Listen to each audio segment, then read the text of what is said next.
Problem ये कि इनको लगता है कि they think that girls can be impressed by ओहो क्या लग रही है, क्या कपड़े पहने, तेरे सेक्सी बूब्स हैं, exactly these are the Indian Somebody के साथ सेक्स करेंगे पर बीवी वर्जिन चाहिए. I think Indian men understand no as a maybe.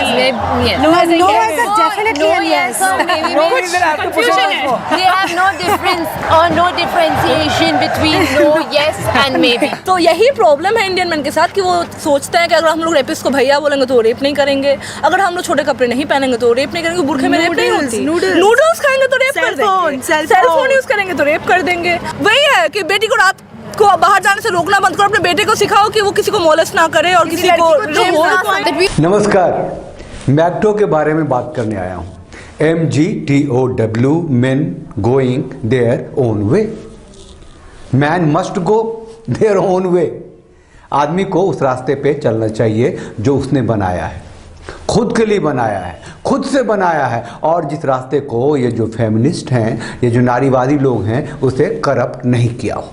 ये आइडियोलॉजी सबसे पहले 2000 में लोगों के सामने आया एक ब्लॉग के माध्यम से जिसका नाम था नो मैम. नो मैम 2001 में मैक्टो का मैनिफेस्टो भी तैयार हो गया.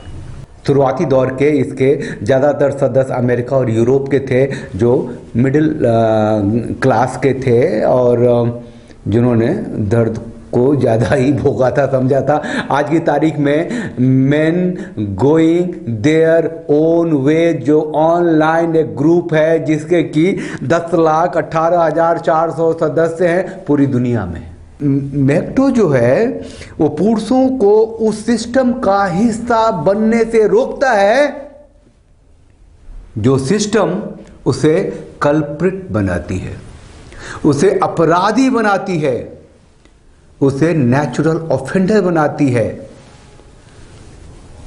उसको रेपिस्ट बना देती है, सेक्सुअल वायलेशन का कारण मानती है, उसे ATM बना देती है.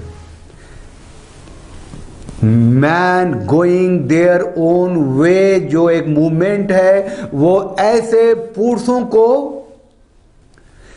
उस सिस्टम से अलग करती है जो उससे मुश्किल काम लेती है और वो काम करना उसकी जिम्मेदारी मानती है, उसकी ड्यूटी मानती है और उसे अधिकार में कुछ नहीं देती है.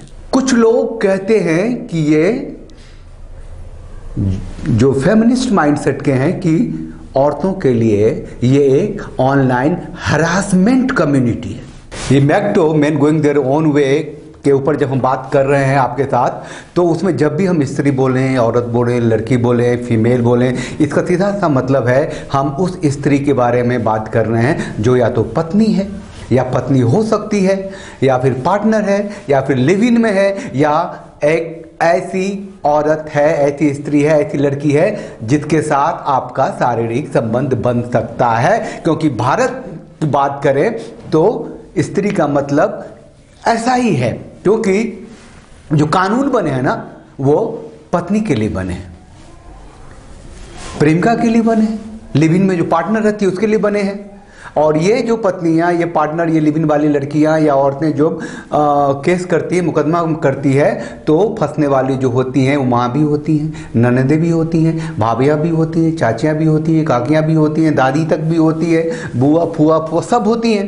तो इस बात को बहुत ही क्लियरली समझ लीजिए कि पुरुषों के साथ जितने भी रिश्ते हैं उसमें हम सिर्फ स्त्री की बात करते हैं जो उसकी पत्नी है, पार्टनर है या हो सकती है. चलिए कौन क्या कहता है, उसके क्या माने हैं, ये अब देखना शुरू करते हैं.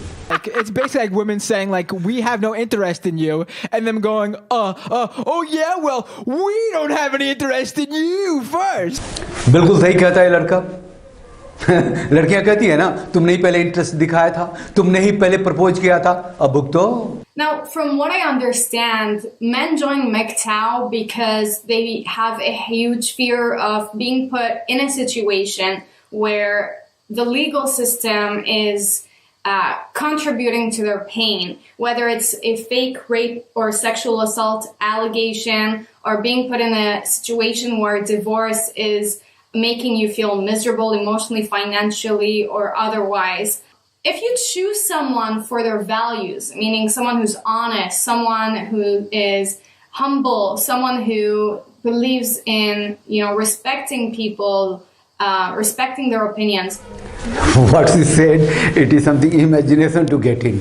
ठीक है, उन्होंने कुछ अच्छी बातें भी कही हैं कि फेक रेप केसेज होते हैं और जो लीगल इशूज होते हैं, आदमी फाइनेंशियली बैंकक्रप्ट भी हो जाता है, लेकिन जो एंड में कहा है ना, जो ऑनेस्टी और लाइक माइंड जैसी बात जो कही है, ये सब बस शब्द हैं, इसका कोई अर्थ नहीं है. Dating isn't any safer for us females. You MGTOWs are not just supporting this idea of independence and going your own way, you're actually also promoting this hateful obsession towards the female gender. Low, MGTOW को कह रहे हैं कि ये female के लिए hatred generate करता है. फेमिनिज्म क्या है भाई? ये जो कोर्ट में रोज के रोज सुनवाई चल रही है मैरिटल रेप की, क्या है ये फेमिनिज्म मेन एट लार्ज के लिए कौन सा हेट्रेड पाले हुए है? What do you want? It's not that simple. What do you want? Is it not that simple? What do you want? Is it not that simple? समझ ही नहीं सकते भाई. You have to understand that there is no shame in asking for sexual pleasure and at the same time saying no when you don't want it. Number 2, बड़ों से अच्छे से बात करो. Now it is a common fact that not all elders or relatives or our family friends deserve our respect. सुन लिया? See the People का जो website है और यूट्यूब पे चैनल है, उसी का एक प्रोग्राम था. अब एल्डर्स जो है रेस्पेक्ट के लायक ही नहीं है. पुरुष घर में बाप रेस्पेक्ट के लायक नहीं है. भाई, चाचा, ताऊ, पड़ोसी के अंकल, कोई नहीं. मतलब कि पुरुष है तो रेस्पेक्ट के लायक ही नहीं है. फेमिनिज्म की जो जड़ है उससे जो उपज रहे हैं ना, यही थॉट. जस्ट MGTOW ये कहता है, जब दुनिया कह रही है ना आपको कि यार अब शादी का टाइम है, अब शादी कर लो या बच्चे कर लो, तो वो चीज़ मत मानो. इसमें अपना दिमाग चलाओ. यार मेरे क्या शौक हैं, मेरे क्या गोल्स हैं, मेरे क्या ड्रीम्स हैं, पहले मैं उनको अचीव कर लूँ, पहले अपने शौक पूरे कर लूँ. एंड देन जब मुझे लगता है कि यार अब मैं लाइफ में सेटल इन होना चाहता हूँ, अब मैं आराम से शांत ज़िंदगी जीना चाहता हूँ, एक फैमिली ग्रो करना चाहता हूँ, पैसा भी खूब है, पावर है, सब कुछ है मेरे पे, अब एक फैमिली बनाते हैं, तब फैमिली स्टार्ट करो. इंस्टेड ऑफ तब करना जब अपनी लाइफ के सबसे क्रिटिकल स्टेज पे हो, अल्टीमेट मेहनत कर रहे हो, सब कुछ कर रहे हो, एंड देन शादी और बच्चे, उनकी भी रिस्पॉन्सिबिलिटी आपके ऊपर आ जाए. वो करने का फ़ायदा नहीं है. That is what MGTOW suggest. ये इस लड़के का अपना पॉइंट ऑफ व्यू है, लेकिन एक लाइन इसने आगे बहुत जबरदस्त बोली. It's time for us to reclaim our power as men. अगला bite. I am simping over a man. This is our second date, right? So I got us sandwiches because we had like this funny conversation about them, and I thought it'd be cute to have some. I got us jarritos in honor of Cinco de Mayo, and if that doesn't work out, I got us water, and then I got us chips, and we're going to a park. Men going their own way आपको ऐसी खतरनाक स्थितियों से बचाता है.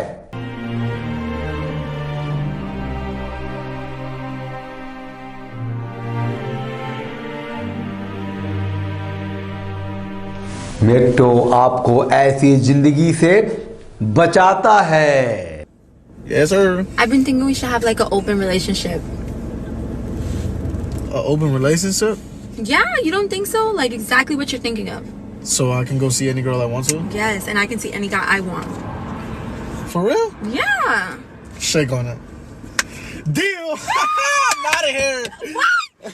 Babe! MGTOW आपको बताता है कि अगर आप फंसे हुए हैं और कोई ऐसी स्थिति सामने आ जाती है तो भागो. And never look back. Go their own way. How much should your engagement ring cost? So I suggest two things. Number one, you demand a 3-carat or above ring that ranges anywhere from $20,000 to $50,000. And if you can't do that, demand a ring the equivalent price of his car.